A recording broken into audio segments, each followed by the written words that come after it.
Israeli Foreign Minister Gidon Sa'ar said Israel is concerned that some of Syria's weapons could fall into the hands of those who want to harm the Jewish state. That's why we attacked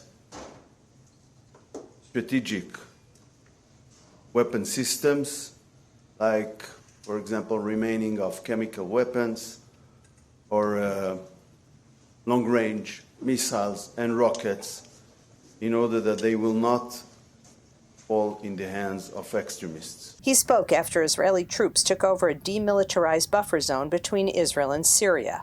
Israel's prime minister said Israel will not allow any hostile force to establish itself on Israel's border. But overall, Israeli analysts say Israel sees the events in Syria as an internal issue for the Syrian people, and it hopes that rebel leader Abu Muhammad al-Golani can establish ties with Israel. I do know for a fact that Israel has good connections already with Kurds in Syria, and the Kurds in Syria, when they approached the Israeli government, and they said that they would like to cooperate. So the Kurds, and now also the Druze in the Syrian Golan Heights, are also sending all kinds of messages that are being very peaceful. For decades, the boundary between Israel and Syria had been Israel's quietest border following an agreement after the 1973 Yom Kippur War.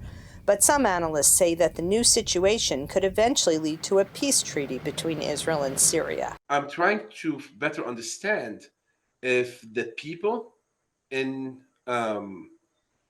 Syria are maybe potentially ready to receive aid from Israel, maybe trade with Israel down the line.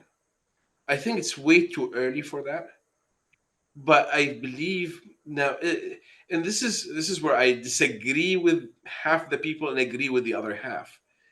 Israel is emerging as a regional superpower right now, at least militarily. Israel is watching to see how Iran will react to the events in Syria. Israeli analysts believe Iran has been weakened by both Israel's rout of Hezbollah in South Lebanon and by the events in Syria.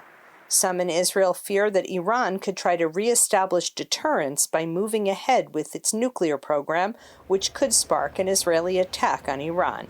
Linda Gradstein, VOA News, Jerusalem.